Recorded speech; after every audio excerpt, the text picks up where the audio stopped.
Jan Pimblett, and I'm the former Principal Development Officer at London Metropolitan Archives and have worked with many community groups over 20 years. My name's Veronica McKenzie. I'm a community engagement worker for the Haringey Vanguard project, which is a project that's in partnership with the LMA and Bruce Castle Museum.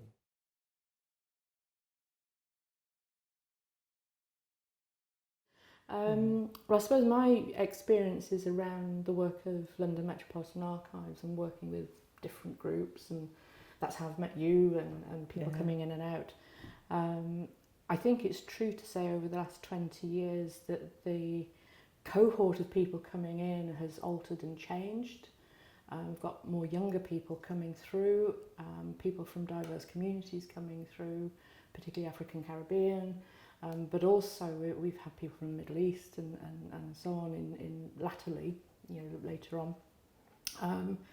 But I think that's a really positive endorsement of having good outreach programs and engaging with people, because you start with, and I'm going to say it because it's true, that group of white gay men who are the people who are often bolder and will come to things, and actually breaking that in a way that opens the door to other groups has been fabulous.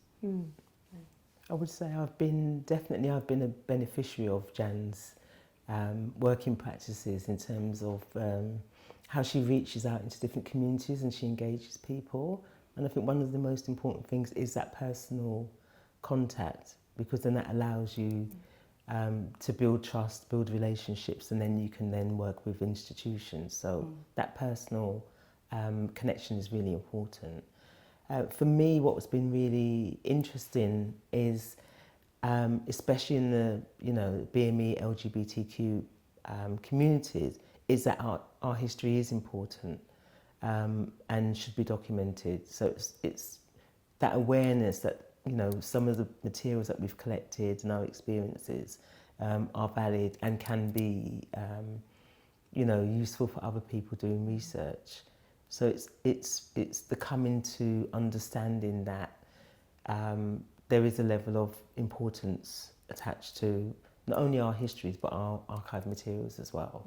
And I think a lot of people don't think about that. They have stuff and they throw flyers away and they don't think it's important, that nobody is particularly interested in it. But that's one of the things that I've come to realise, that it is important and it does deserve to be documented.